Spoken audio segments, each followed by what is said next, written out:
Alaan mo! Blind item news. Guwap Korean actor, hinaharap daw si Actress B. Sino kaya si Actress B? Hulaan nyo. Ang chika ng mga sausawera, ang swerte raw ni Actress kasi gusto daw siyang makilala ni Korean actor at bet na makatrabaho.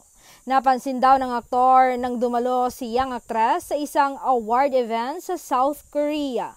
Napahanga daw siya sa taglay na kagandahan nito. Simula noon daw ay lagi niya na daw ini-stalk ang Instagram ni actress. Pero nahihiya lang daw siyang i-follow ito at mag-like sa bawat post niya dahil nabalitaan niya daw na may boyfriend na ito.